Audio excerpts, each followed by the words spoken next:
Closer and closer and closer to a peace deal, maybe. Maybe, possibly, maybe. We'll see. But that's not the only story going on. I think this museum story about the Smithsonian is absolutely fascinating because the people complaining are the people unwilling to admit what it is they've done. When they do it, it's not a problem. When you look at it, that's the problem. We see this time and again and again and again. I'm Tony Katz. The show is Tony Katz Today. The Tres Compadres from Christoph. It's a really well done smoke from Glenn Case over there at Christoph. Don't forget to follow, like, do all the things. Let the show begin.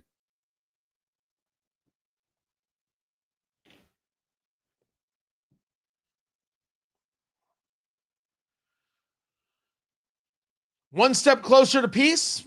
Maybe. Possibly. I certainly hope so. But how is it going to happen without American troops? Because already President Trump has said so. He said so on Fox. You heard it said from Caroline Leavitt, the press secretary.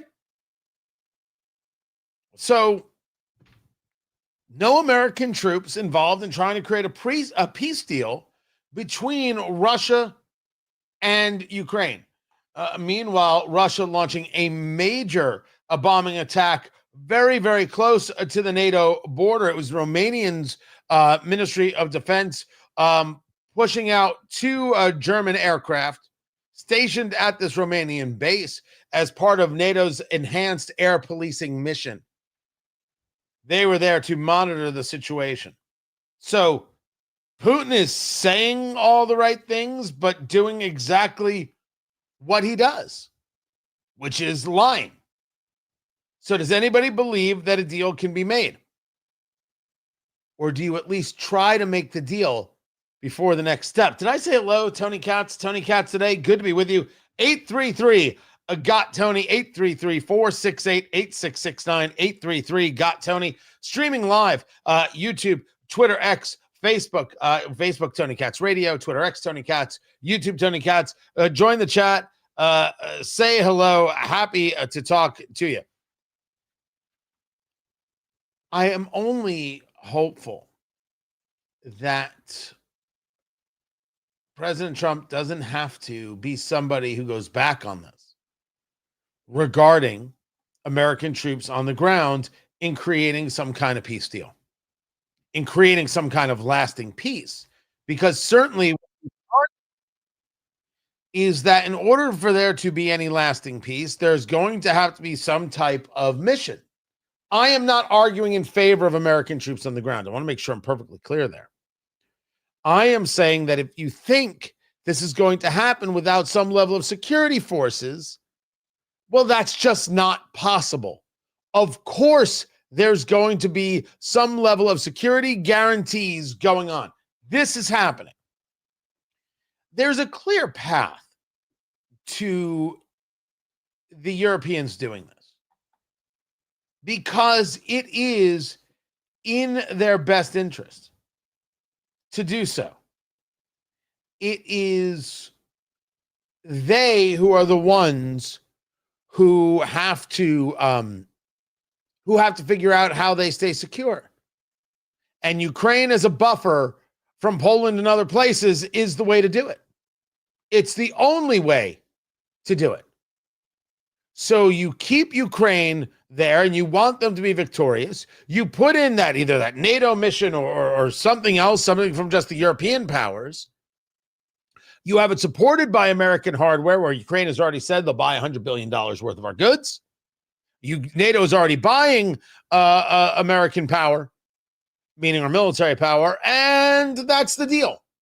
But there was a conversation about whether or not the U.S. would engage pilots. So you're talking about some level of a no-fly zone. Yeah, that's probably the way it's going to work. It's not the way it's going to work. Now, on the comments, someone says that I have become a neocon. Why are you defending a country that Congress cuts weaponry off in 2018 because there were too many Nazis in the military? Listen to me very, very carefully, if you will. No part of me has ever said that Ukraine is some kind of great place. I am not making that argument at all. I'm making the argument that Russia's the aggressor. This is not a debate. Russia is an expansionist power. I'm willing to debate this all day long. I've got history on my side. And most importantly, I don't want NATO drawn into anything because then I am, like you, compelled to engage via Article 5. It's not a neocon thing to note that Russia's the aggressor and we should support Ukraine and being able to push back Russia. As a matter of fact, to say it's a neocon thing is one of the most bullcrap things I have come across. It is nonsensical. And if you think that Vladimir Putin is somehow a guy who lives up to his word, I don't think you've been paying attention. Vladimir Putin is the guy who told Trump, sure, we could do this, sure, we could do that, and then engage more drone attacks, upsetting Trump, or just somehow that not a thing. Sorry. You can call me a neocon from now until the end of time. It doesn't move me at all. To me, moreover, it shows a lack of understanding of the situation that everybody is in. If you want to say, Ukraine, you're on your own, that's fine. But that means NATO is next, and that means we're going to have to get involved. That's what it means, right? It's comments like this. What about Boris Johnson, who was then Prime Minister of the United Kingdom, who told him not to sign a peace deal, meaning Ukraine? Well, I'm going to now ask the question this way. I'm here right now. What is it that you want? The world that you want or the world that is? Because if you want the world that you want, well, then allow me to introduce you to being a liberal. I have to live in the world as it is, and I have to figure out how to deal in that world. In that world, if Russia is able to take Ukraine en toto, then Poland is next. And I, as an American, and you, as an American, are now going to have to deal with that via Article 5. We'll be dragged into a war. Isn't it better to give these people bullets right now? Isn't it better to give the Ukrainians bullets right now to keep that from happening? If you want to keep arguing how bad the Ukrainians are, you can. But the Russians will advance because Putin will advance. So, since I understand this, and the Europeans understand this, and I am pretty positive Trump understands this, what are we talking about? You say to me, as you do in the comments, and when they attack a NATO country, I say erase them from the earth, but until then, we don't know. With all due respect, not only is that an absolutely horrific foreign policy, I'm going to dismiss it out of hand. How about we do everything possible to stop the attack from happening?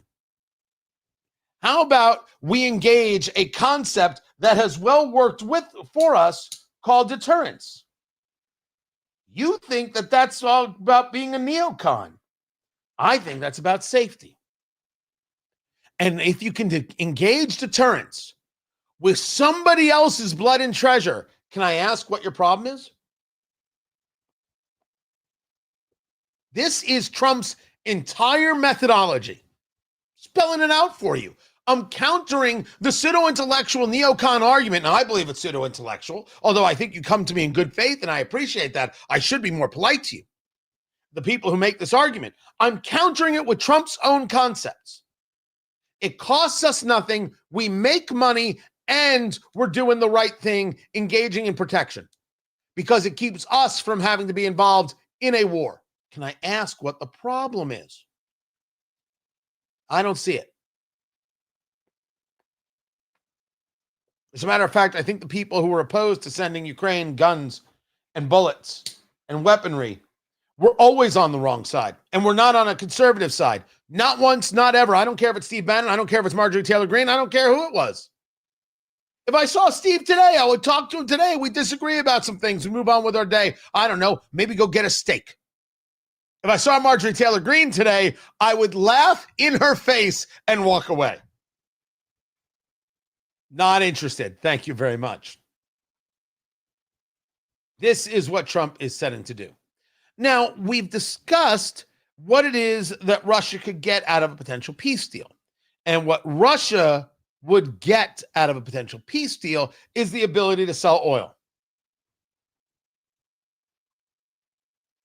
They have only one commodity, and that is oil. And they want to sell it, and they want to sell it quite badly. And India wants to be able to buy it because they are super thirsty and sick and tired of being poor. Can't blame them. Who in the world wants to be poor? In order to not be poor, you have to develop. In order to develop, you need energy. And all of these lefties who want to say we need green this and green that are never going to get these third world and second world, in many cases, first world nations on board, because these nations want to grow and they want to thrive. And to do so, they need energy. And they're not going to pay exorbitant fees for energy when you were able to use coal. They're going to say, kiss my coal. And they're going to go about setting these things into furnaces and burning this stuff and pushing it into the sky. Can't blame them. They want cheap energy. India wants Russian oil. Drives me nuts. It's what they want. They haven't stopped yet. They looked Trump in the eye and said, tariff all you want. This is still happening. But we're your place for data centers. Russia wants to sell more oil. This is their entire economy. But what happens if it goes the other way?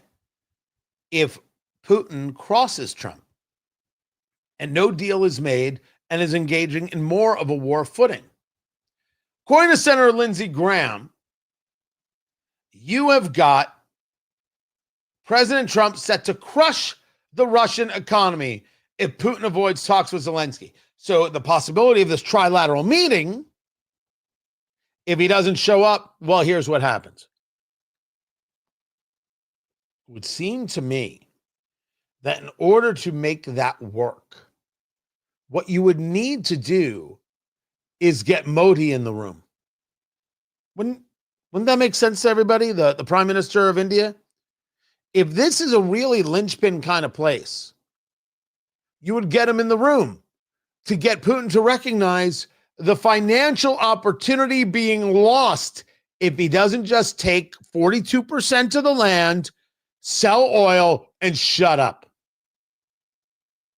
Now, when I say that, 42% of the land, sell oil, and shut up, who do I sound like?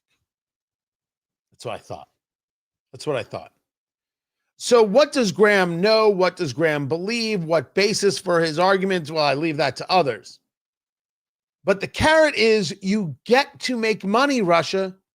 And the stick is you don't ever get to make a dime. We're going to starve you out, a la Reagan and Gorbachev. So we are one step closer and one step closer and one step closer, and still miles away. To me, that's the most sober look at the situation I could give you. Let's move on. Keep it here. I'm Tony Katz, and this is Tony Katz Today.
Saturday, I hope you will join us on Saturday, myself and Nick Searcy, right there from Hollywood to the Heartland. It's going to be so good. We've got 4 bourbons to try. We have got incredible barbecue, desserts, the cigars from Blend Bar Cigar. Oh, yes. Don't tell anybody. We went with Arturo Fuente. I said too much. It's going to be so good. Such a good night. You want to be there. Tickets.TonyKatz.com. Get them there. We'll be out today. Tickets.TonyKatz.com. Get them. Get them right now. Road trip. Make it happen. If you would. Good to see you guys. Good to be with you. Let me get this back right there. Perfection. So what else is going on? What else do we know? What else do we got? Oh, God. Dumb comments like Michael Marsh. More like a desperate attempt to distract from the fact that he is a rapist. Well, funny, he has sued people for calling him a rapist and has been victorious. Gotten apologies, so we'll just block you right there. So boring. So weak, so boring, so lame, so unnecessary. Why can't people just be normal? Why can't we just agree to disagree? That's all.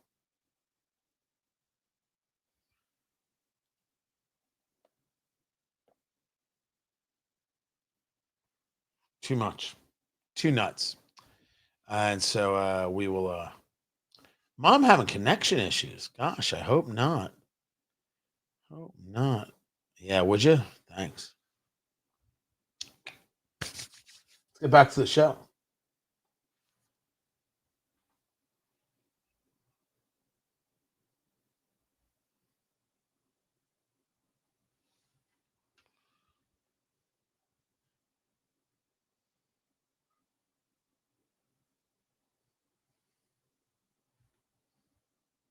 American history shouldn't be a thing of reverence. The country's not above critique, but we shouldn't look at our history with contempt either. And I think there is some room for a correction back toward the middle. And in fact, Lonnie Bunch, who heads the Smithsonian, and Donald Trump and his administration, amazing job. In a letter they are saying quite the same things. The mission of the Smithsonian is to forge a shared history, a shared future, not just context, but hope, to lead the country and communities together.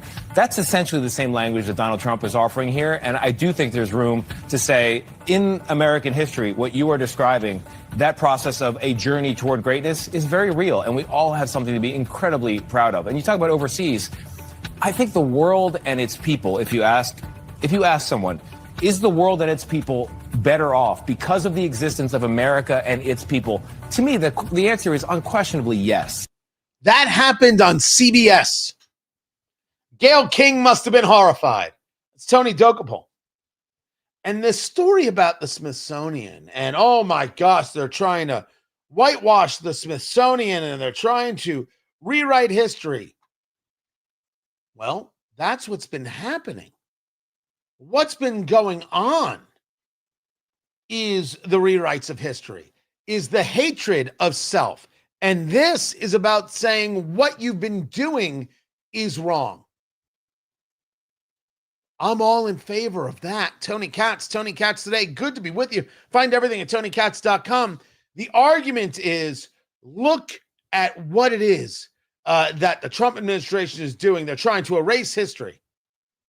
I'm sorry, but if we take a look at who's been in control of these institutions, what makes you think they're giving us a proper description and depiction? If you want to argue the evil of slavery, you will not get an argument from me. If you want to argue that slavery is the only thing that our past has had to offer, I'm not buying in.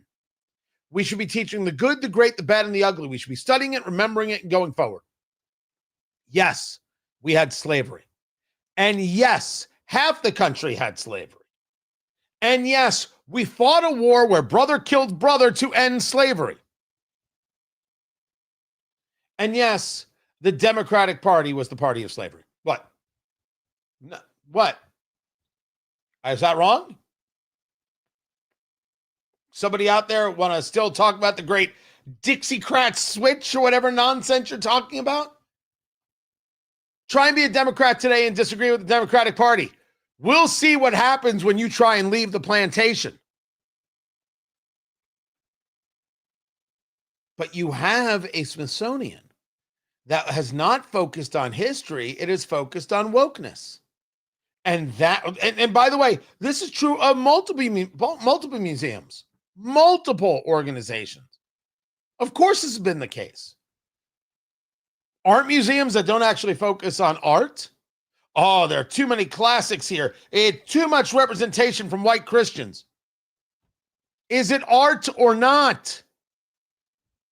Because it came from a black atheist or an Asian Buddhist, is it art? Well, that's a great question. Not everything a white person paints is perfect. Honestly, I know this because I've seen what Hunter Biden does. The art itself and the time period should all be appreciated. You think there's an issue with a museum to African art? Not in the slightest. And a museum to Asian art? Not in the slightest. But to somehow decide that art is inherently biased and we have to do something about this, oh my gosh. That's just madness. Now, if you want to have a private museum and you want to have just one thing covered in a biased way, knock yourself out. The Smithsonian is not that. It's not that. Just so we're clear, the Smithsonian, just like many of these institutions, we should be asking what it is they have been doing, what it is they have been focused on, and whether or not they have gone in a direction that creates no value for you, me, and we should pull back on that. And what Tony Dokupo is saying there on CBS this morning is fantastic. I mean, that's an honest conversation. And if anybody wants to argue that the world is not better off because of America's existence, they can, but they should be laughed out of the room.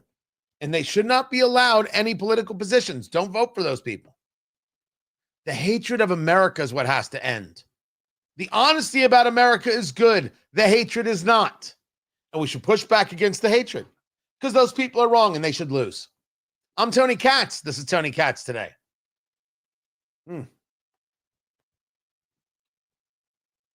Hold on.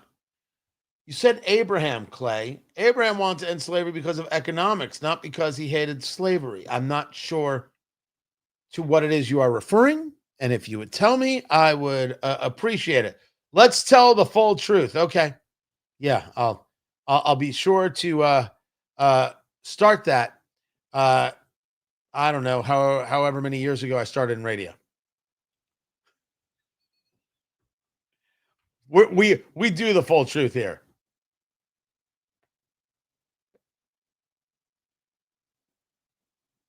So I'm not sure what it is you're going for in your commentary. Let's see. What else do we have going on? My good people. Just checking the news right now, seeing what else is happening, what it is that I've missed.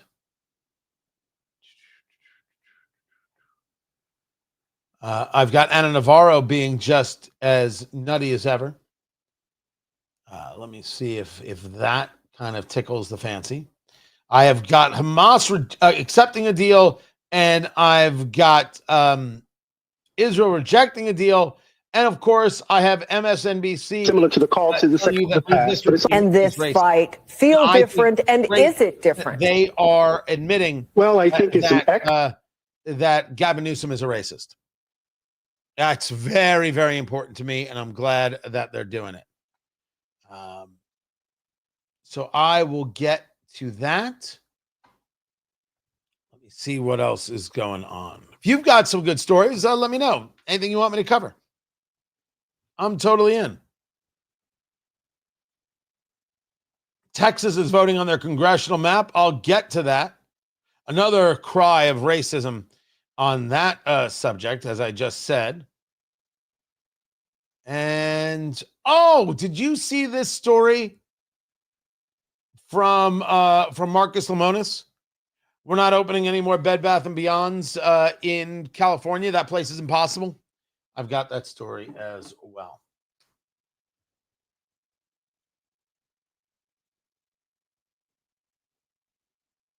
Just writing myself a note right there.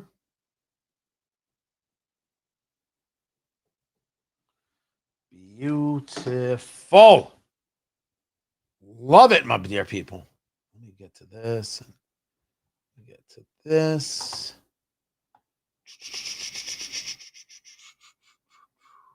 That goes right there. Hold on a second. Where'd it go?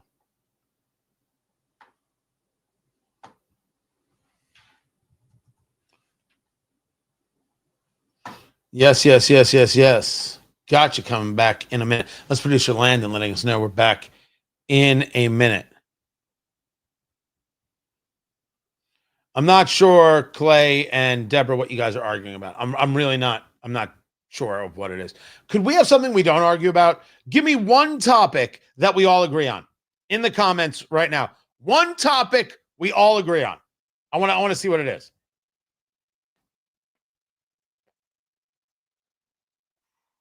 What is with the cigar?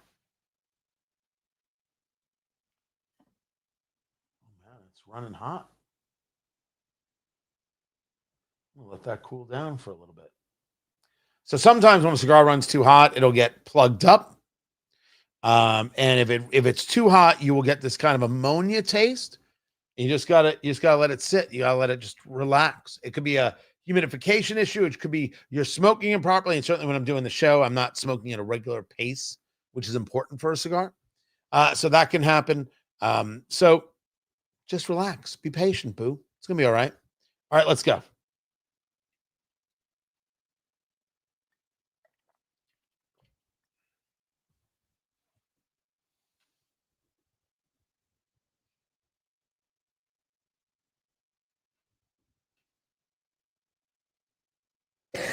Eddie, redistricting is not a new concept, right? The term gerrymandering has been around for something like 200 years. So why does this moment and this fight feel different, and is it different? Well, I think it's an echo. First of all, it's great to see you, Chris. It's an echo of the past, but it's also a kind of reflection of the crisis that we find ourselves in. We cannot disentangle what's happening in Texas from Trump's demand that Texas find him 5 new seats. That's similar to the call to the Secretary of State in Georgia, right? So it's part of this process of undermining democratic norms that we feel in this moment. But we also need to see it as well as part of a broader strategy, I think, of really disenfranchising Black and brown voters, of dismantling, I think, the infrastructure of the civil rights movement and its legal infrastructure, I would say. Of course, it's all about race. Tony Katz today. Good to be with you. Eddie Glaude there on MSNBC, which is now going to be MS Now. Whatever it is. The oddest part about redistricting being racial is that Gavin Newsom's going to do it and nobody's discussing that. No one's discussing that. First, how about the ugliness of the idea that if you are Black, you're voting for Democrats? That is still, haven't we learned anything from this past election? That's not the case. It's not factual. They don't care. They just say it. All they do is say it. It has no connectivity to reality. There are plenty of Black people who are not liberals. Yet somehow redistricting is going to disenfranchise those people. How so? They don't get to vote? Of course they get to vote. So what is the disenfranchising? It comes from a philosophy that if you are Black or brown, you're going to vote for somebody who is Black or brown. My grandmother, rest her soul, sweet Ethel, semi-sweet Ethel, She told me that I had to vote for Al Gore and Joe Lieberman because Joe Lieberman was Jewish. Joe Lieberman is Jewish. You have to vote for him. And I looked at my grandmother and I said, I love you. Do you have any potato salad? And I moved on with the conversation because there was not a chance I was going to vote for Joe Lieberman. Why in the world would anybody think I was disenfranchised? I chose not to.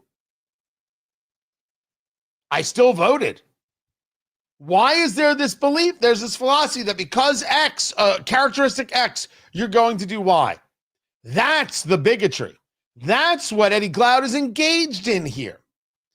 The redistricting fight continues apace, but now in Texas, they're making it happen.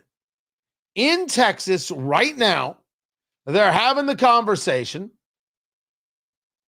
They are working towards this, getting this accomplished.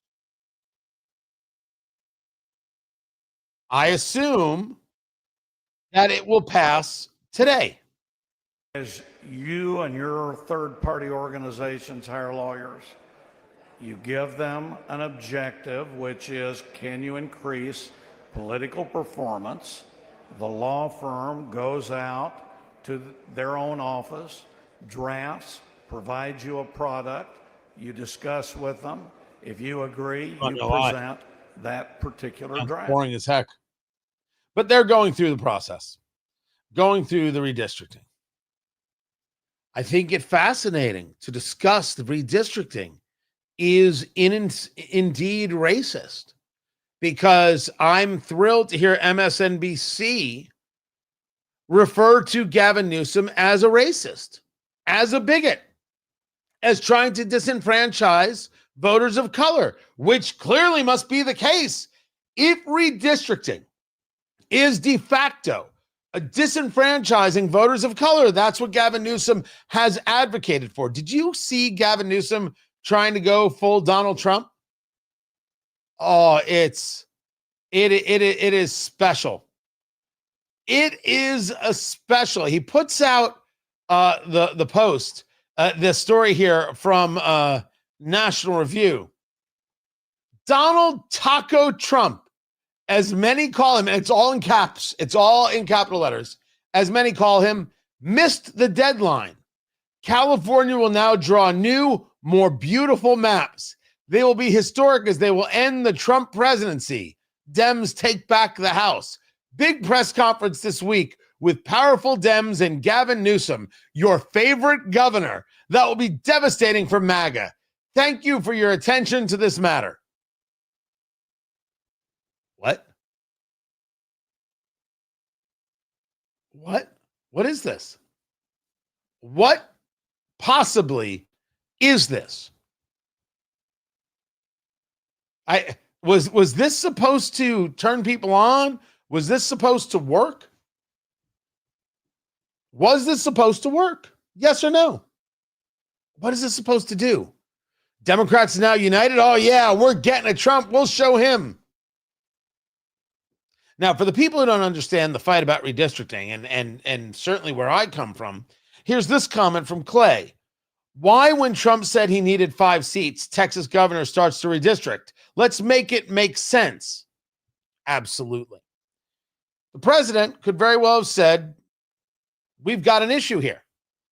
But the president starts from a basis. The president's basis is the census of 2020 is ridiculous. COVID, counting illegals, doesn't make sense. And look at what's going on with Texas. It shouldn't be like this. Why is everything done like this? So he mentions it. He says so. The concept and the actual practice of drawing lines is political. There's no surprise that politics get into play, and you are not wrong, if you will, for saying you don't like the politics. You don't like the politics of gerrymandering. That's fine. You're not going to get an argument from me. I think you're going to have a lot of people who agree with you. I've said this before. The issue is one that belongs to Texas, though, and that the voters of Texas get to decide. So if they engage redistricting in Texas and Texans don't like it, they can vote out the members of the state legislature that do this. They can vote these people out. It's completely fine. What Gavin Newsom did is say, well, we don't like this, so we are going to engage in an act of retribution. The act of retribution must be responded to, because the idea of the state of California saying, I don't like what Texas does, so I will purposefully harm my citizenry in retribution to what it is Texas is doing, is to be beholden to party. Now you say to me, well, isn't that what Texas is doing? Again, Texas citizens can respond. I have faith in them. What California is doing is putting a gun to the head of the people of Texas and saying, you can't have your sovereignty. That's messed up. That's messed up stuff, which is why I say that Republicans should be engaging in redistricting in every state to which they are in charge. Every single one. Now, I know that the Vice President, J.D. Vance, came to Indiana to try and get this done. I know they want to get it done in Indiana. And I favor the special session so they can vote on it. So they can discuss it and vote on a concept of redistricting here.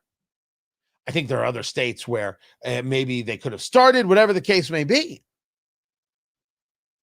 But this is a political process that the people of Texas are the ones to handle. Gavin Newsom wants Democrats to handle it, and Democrats are all in. Oh, we have to protect democracy, don't you know?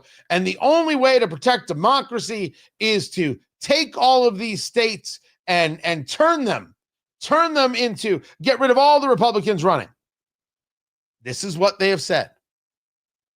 And it is so clear that this is the plan that they even took their world-class favorite mouthpiece and put her out there to make the case. Ladies and gentlemen, it is time for another rousing rendition of Jasmine Crockett Masterpiece Theater. Representative Crockett of Texas took to the airwaves of CNN to say quite clearly, redistricting, you say. Well, when they do it, it is terrible, but when we do it, it is fine. I say, fine and beautiful and altogether lovely. Here she is now, explaining her insane position. For some, looking at California with the response, may also be that California it is cheating. People can say what they want to say, but at the end of the day, we are fighting for democracy. This is not something that California wanted to do. As you, Whoa. People can say what they want to say, but in the end, we're fighting for democracy. Republicans aren't fighting for democracy. Only Democrats are fighting for democracy. But Democrats are doing what they're upset with Republicans are doing, but yet somehow it's good. When you want to say goodbye to grandma as she was dying, that you were told, sorry, she has COVID, you can't go see her, and grandma died alone. But when 20,000 people want to riot because of George Floyd, masks, who cares? It doesn't matter. Get out there, you crazy kids. When you do it, it's a threat. When they do it. but at the end of the day, we are fighting for democracy. This is not something that California wanted to do, as you heard from the state senators in California. This is something that they feel forced to do, something they feel obligated to do, because in a democracy, you have to answer for your policies. The people of Texas should make the legislature answer. What you're telling the people of Texas, where you allegedly represent them, Jasmine Crockett, is that Californians should be the ones who deliver the retribution. My God, how much do you hate the people you represent? Anyway, the redistricting fight will continue. Keep it here. I'm Tony Katz. This is Tony Katz Today.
Someone just emailed me that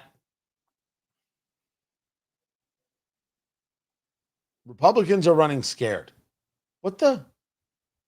Do people just invent stuff? Is that where we're at? Just make stuff up, see if it sticks? It's very, very odd. There's also another story here in the redistricting conversation where Republicans are like, no, we shouldn't do this.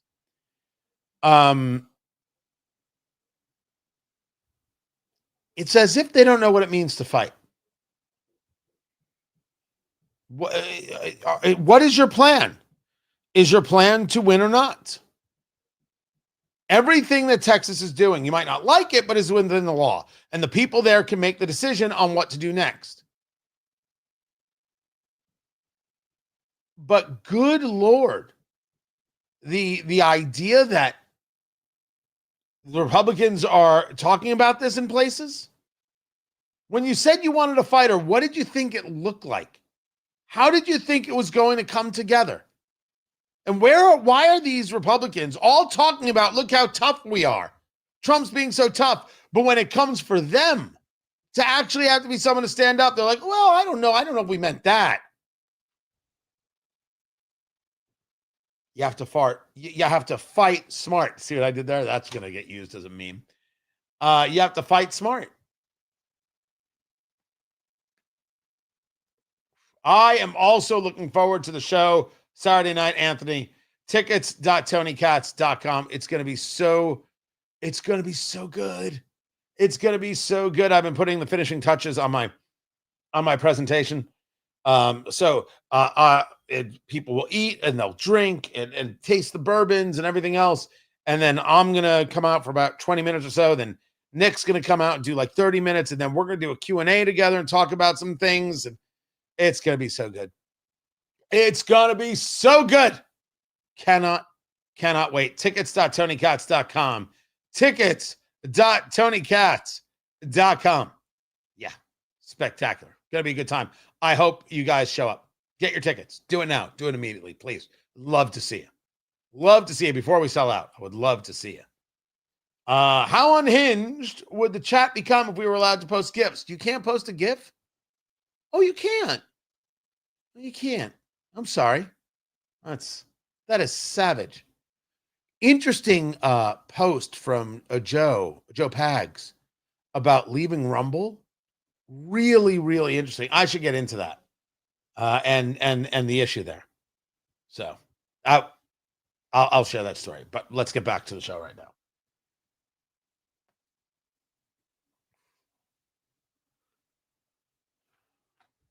Hamas accepted a temporary ceasefire proposal, but it's a month late. And now the Israelis are saying no. Tony Katz today. Good to be with you. Find it all at tonykatz.com. So this proposal was put forth in July. This proposal would have released 10 hostages. There are, I believe, 20 alive, but 50 overall. Their bodies. And the Israelis want them back, and they want to give these people a proper burial. It's important. It matters. So it was 10 hostages, a 60-day pause in the fighting, a return of Palestinian prisoners. That was the deal offered to Hamas. Hamas said, well, this, well, that, well, the other, and the Israelis left the negotiation. Nope. Well, now Israel's discussing going right into Gaza City. And all of a sudden, you've got other nations say, well, we got to get this fixed. We got to get this handled. And Israel's now said, we want all 50, and then we won't go into Gaza City, but we want all 50. Now, what does Hamas do? They come back with, whoa, we'll give you 10. We'll give you 10. Calm down. Whoa. Slow up. Whoa, calm down. We'll give you 10. It'll be good. And Israel is now walking back from that legal insurrection, reporting that Israel rejects Hamas's partial hostage deal, wants release of all captives. Not surprised by this. I'm also not surprised by the idea that this is a negotiation and a negotiating tactic to get as many people back alive as humanly possible. Don't get me wrong. If there's one bone fragment that is not returned to the Israelis will not stop. You have to understand how seriously they take the burial. how seriously Jews take it, if you will. They're not going to stop. They're not going to leave any dust they can collect in Gaza. They won't do it. So they're going to end, but to get people back alive matters more. That, at least that's step number one. I should say it that way, because it's not the only necessarily matters less. And I think that if the Israelis have a chance to bring back anybody alive, I think they're going to do it. I do believe that they're going to do it.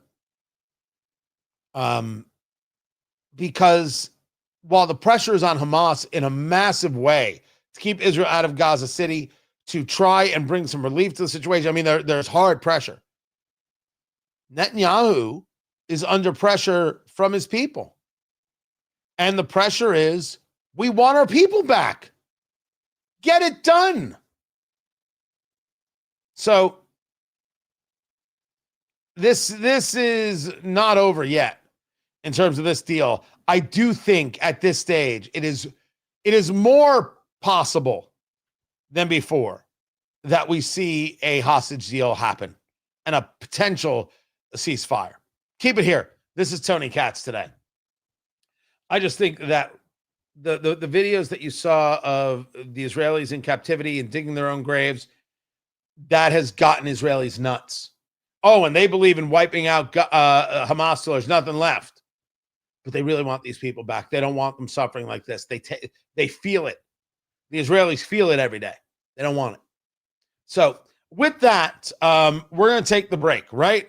Radio show is in break, so we take the break. We've got more to get to. So hang loose. Smoke them if you got them. Keep it here. We'll be back in a few minutes. I'm glad you guys are here. Can't thank you enough. Also, did you see this little sidebar here? Did you check it out? That is Von Reist right there. That is the Hanoverian in cornflower blue. Love it. Absolutely love it. Get yours at vonreist.com. Assembled in Indiana. Assembled in America. Get your timepiece today. They're beautiful. Pass them down through the generations. Something that lasts. Something that's durable. A part of you. Extending through the family. Wear just for Sundays. Wear it every day. It's totally your call. From Von Reist. R-I-E-S-T-E. Go to vonreist.com. Use promo code CATS. Get your discount. Make it happen, guys. Beautiful. You're going to love them. You're going to absolutely love them. Guys, stay loose. We'll be back in a little bit. Keep it right here, guys.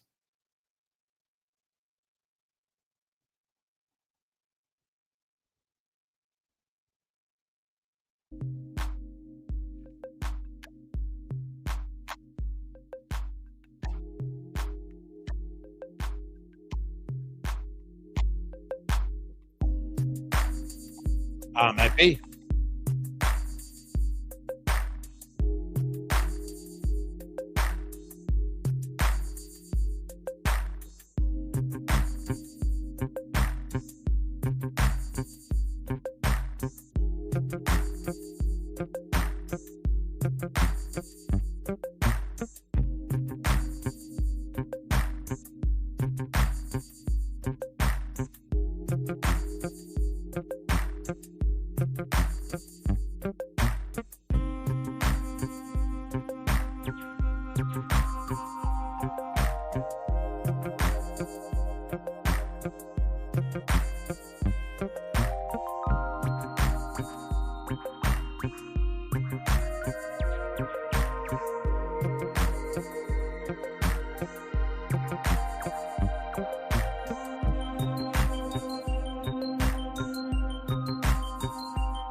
Welcome back, everybody. Tony Katz. That's me. What's going on? Tony Katz today. My cigar is not looking so beautiful, but it's very good. I'm enjoying it. The Tres Compadres from the good people there at Christoph. Very, very nice smoke. I like it a lot.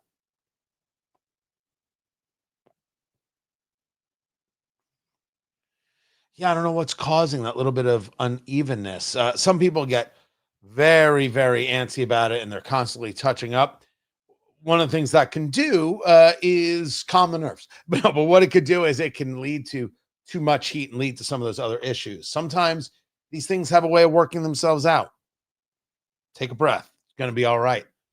Let that happen. We are going to get into some interesting things. Oh, sorry. Didn't mean to click that for you. But yeah, you should be there from Hollywood to the heartland. You should be there. Tickets.tonykatz.com. Make that happen. Really interesting story about the border. You've all heard the story about the wall being painted black, but there's another story in there that's really, truly worthy of your attention. And I've got this from Bed Bath and Beyond. I got it all. I have got it all, kids. Also, what do you want to talk about? I'm in. I'm happy to talk about the things you want to discuss. We will do that as we're getting ready for the radio show, which is making its way back. Now, it's always 6 after the hour, right? We've got news at the top of the hour, some spots, everything else.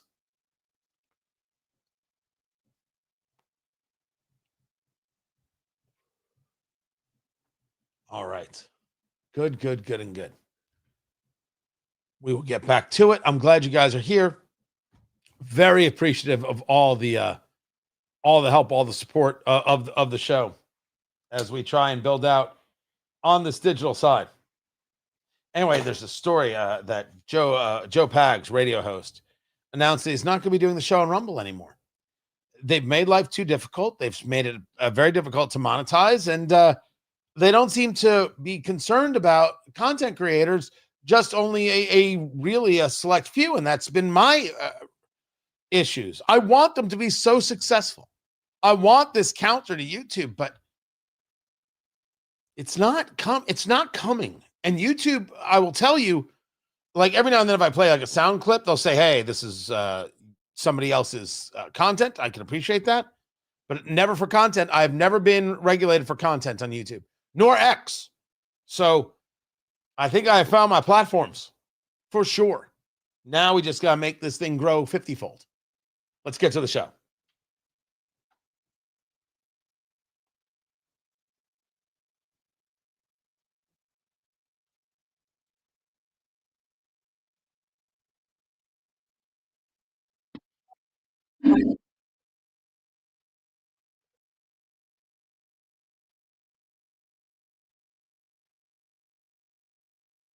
That is Representative Delia Ramirez, who says that deporting people who are here illegally is unconstitutional.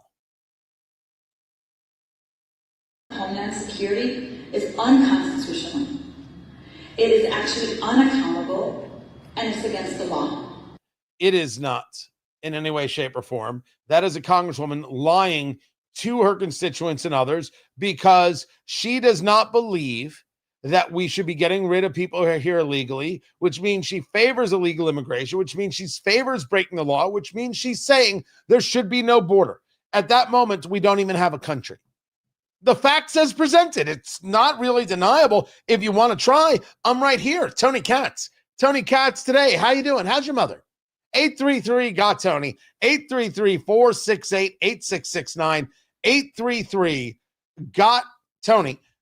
Come be a part of the show. You can leave a comment on the live stream. YouTube, Tony Katz. Facebook, Tony Katz Radio. Twitter, X, Tony Katz. I'll respond. I am not shy by any stretch of the imagination. The border, we argued before the election, was the biggest story in America. It was supplanted by, my gosh, Joe Biden's not running the country. There's a cabal running the country, which was the biggest story in America and should still be a subject that is investigated and where necessary prosecution. Oh, that was in the past. Why are you chasing what was in the past? A coup? A cabal? Replacing the duly elected president with whatever the committee was that decided what was happening? Auto pens for pardons and other things? I got to assume they were used for other things. The auto pen was used for other things. So, yeah, I think we should be looking into this. But the border is the biggest story, and there's an interesting conversation about what's happening at the border because the president isn't done. He had a conversation with Kristi Noem, the Secretary of Homeland Security, and he said, you know what? You know, it'd be great with the border wall there, with the wall, and you got the metal rods that go into the ground, so you're not going to dig underneath them, and they go all the way up. You're not going to, it's harder to climb them. You should paint them black. You should paint them black? Really? Why would we do such a thing? Well, that way they'll get hot. And if they're hot, it'll be harder to climb. Somewhere out there is a magnificent fool who's going to say, oh, great, now you want to torture these people. Now you want to physically harm these people. They shouldn't be climbing the wall anyway and trying to enter illegally. That's nutty. They shouldn't be doing this.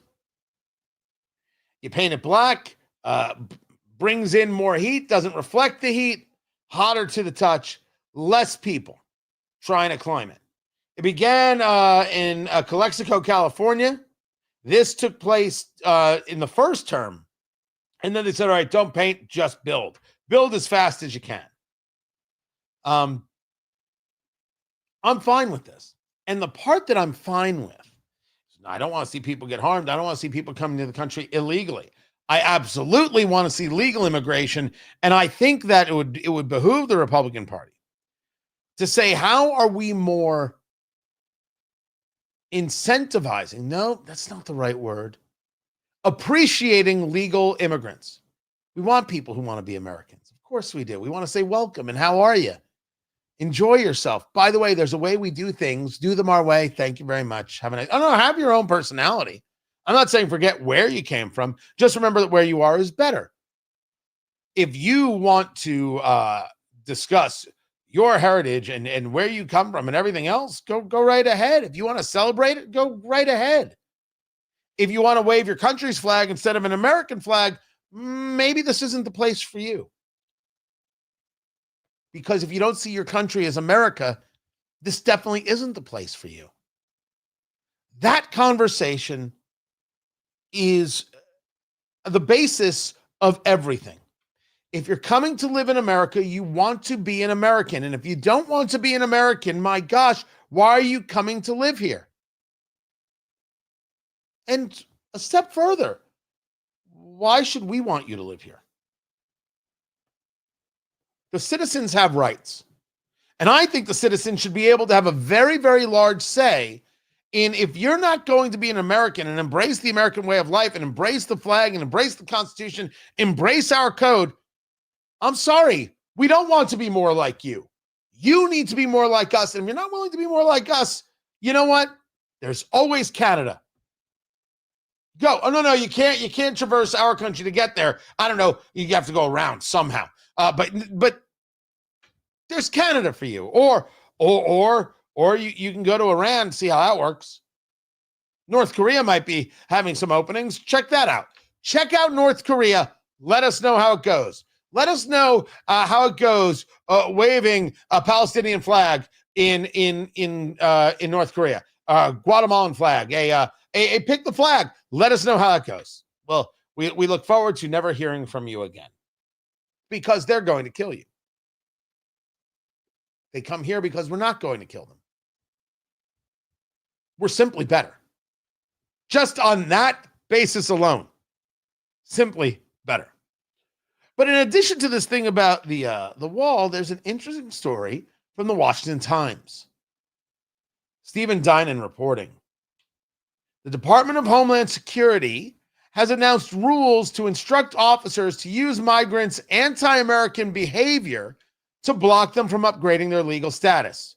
So this is a policy that was shared with the Washington Times that says espousing anti-Semitism, posting anti-American rhetoric online, or expressing common cause with terrorist organizations will be considered a, quote, overwhelming negative factor, unquote, when U.S. Citizenship and Immigration Services rules on an applicant's case. Good. Now, who argues against this? Well, people are allowed to say what they want. Whoa. American citizens can say what they want. People who want to be American citizens have to pass our rules. And I have no interest in somebody who wants to destroy Western civilization being allowed to live in quite literally the greatest place Western civilization has ever created. Why is that so anathema? What did I say that was so outrageous? It's the most basic thing one could ever say. A spokesman for the agency said, quote, America's benefits should not be given to those who despise the country and promote anti-American ideologies.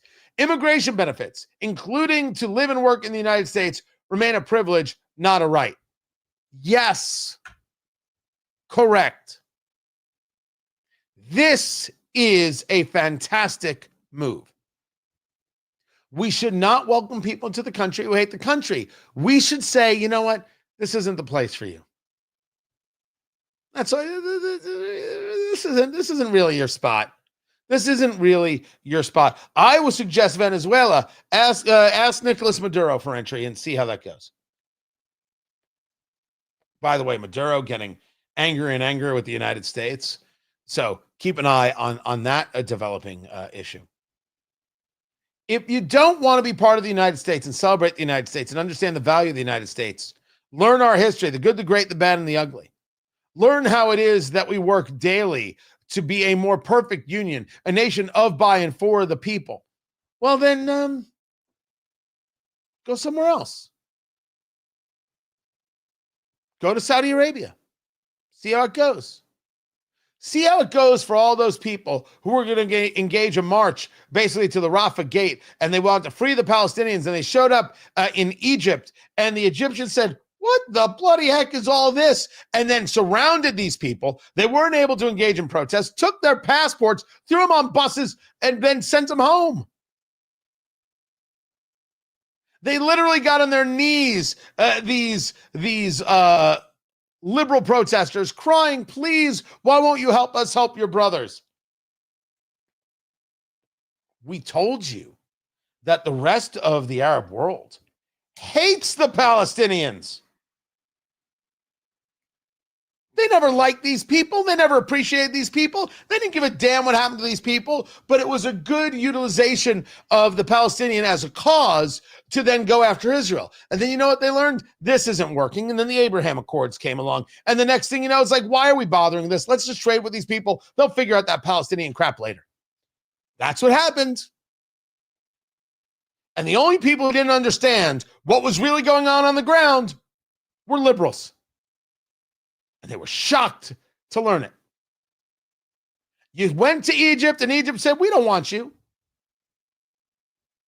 Egypt is well within their right to say, we don't want you. We shouldn't want people who don't want to be Americans. It is so basic. I am overjoyed by what I'm seeing here, because it is a reminder that even though things are going great at the border and the illegal immigration is so down, it's zero, they're not done. They're not done. They continue in this administration to do the work and find ways to ensure we keep the country safe while removing the illegal criminal threat. The same illegal criminal threat that Representative D'Elia there says is wrong. That deporting these things, Representative D'Elia Ramirez, it's unconstitutional to deport these people. When, of course, that is not the case. Remember this, November 3rd. And for the left, remember this as you keep wanting to push the idea that somehow there's buyer's remorse from Trump voters. Oh, no, not everything has gone perfect. And certainly there are some things that we have disagreements on. But buyer's remorse? Oh, honey. Nah. This is Tony Katz today.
Sorry, that was repeating. I apologize for that.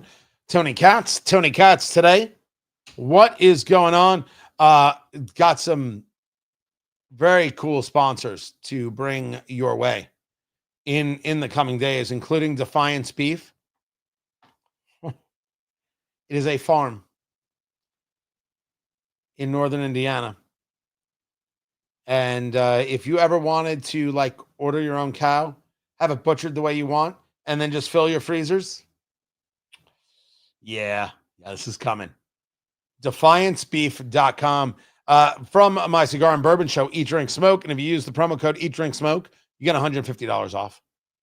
And I'm telling you, I have had the ribeyes, I've had the strips, I've had the tenderloin, I've had the ground beef. Yeah, we have found a winner here. So fantastic.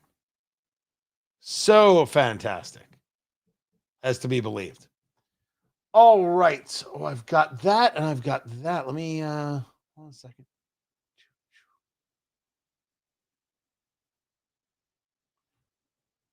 Texas House is still meeting, still going through their stuff.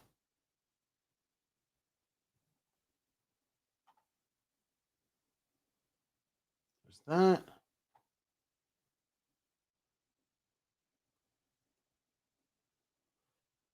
And there's this, and there's this. All right. Excellent.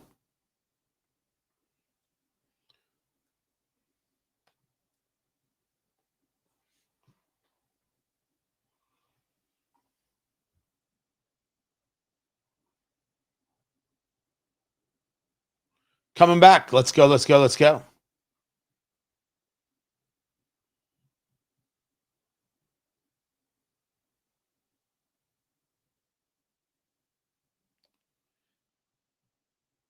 House Republicans plan to release some of the Epstein files. House Oversight's going to start getting things on Friday. Tony Katz today. Guys, always a pleasure. Live streaming on YouTube, Tony Katz, Twitter X, Tony Katz, Facebook, Tony Katz Radio. James Comer has been clear that they, quote, intend to make the records public after a thorough review to ensure all victims' identification and child sex abuse material are redacted. You're not going to hear me complain about that. I want to know who was on the island, who was involved, and are we prosecuting them? Are we going to investigate? If we find the cause, are we going to prosecute? Any society that allows children to be abused and doesn't go after the abuser, I don't know what to do with that society. It's not a society. It doesn't exist. Then there is Bill Barr. Bill Barr is the former attorney general. And Bill Barr has stated that while he testified under oath to House investigators, that he never saw anything linking Trump to Epstein's crimes.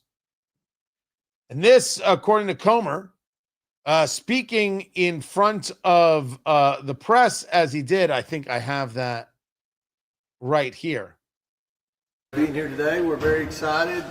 This will be our first deposition in our bipartisan investigation into the entire Epstein Island saga. So we've got a lot of questions for former Attorney General Barr. I appreciate his willingness to come in, and hopefully this will be the first of many. I'll answer a few questions. You set a deadline for tomorrow for DOJ to release the unredacted full Epstein file. Do you expect them to deliver on that? Well, we know that they're going to deliver on Friday. Barr's argument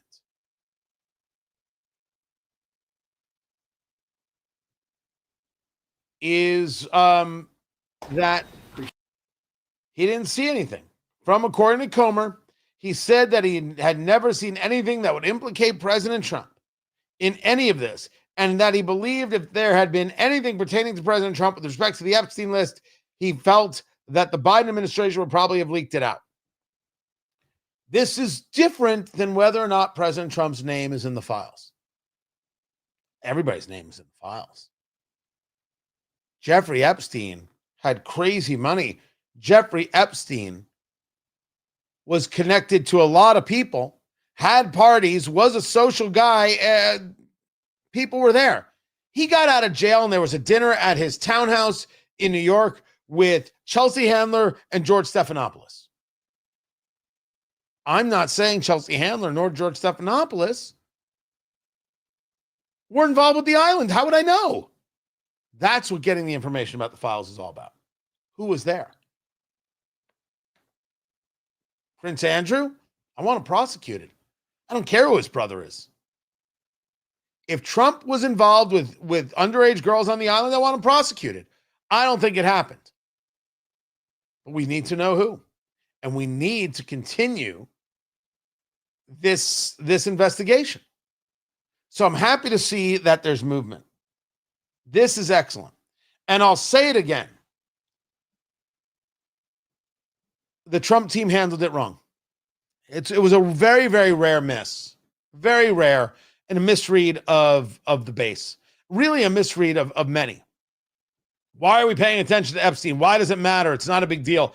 And there were people who immediately said, yeah, it's not a big deal. We shouldn't focus on this. Those people were all wrong, and they were proven wrong. And they didn't necessarily admit that they were wrong. There was no admission there. Rather, they just went back to doing whatever. Like somehow it didn't happen, but it did happen. The Epstein files matter.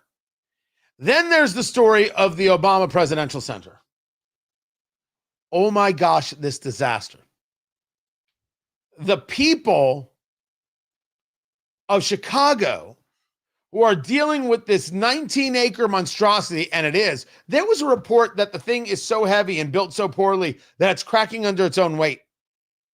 I saw photos, but I need like the data on that one. 19 acres. They built this weirdo-looking obelisk. It looks like this is what the aliens drop on Earth to then commence their attack. That's what it looks like. Well, the people of Chicago in this area are saying, we can't afford to live here anymore. This is an $800 million center. And it's already an eyesore. Rents are going up. People are being displaced. This is terrible. Do you think Barack Obama cares? You know, everyone on the left likes to talk about Trump and how he likes to build monuments to himself, this and that. Yeah, but the monuments he builds to himself, people actually want to be in. Oh, yeah, the gold is gaudy, but that's who he is. What Obama just built, this disaster, not only is it an eyesore, I mean, it's part brutalist, part futuristic prison brutalist. The people in the neighborhood said, why didn't you care about us? Why'd you do this here? It's destroying the neighborhood.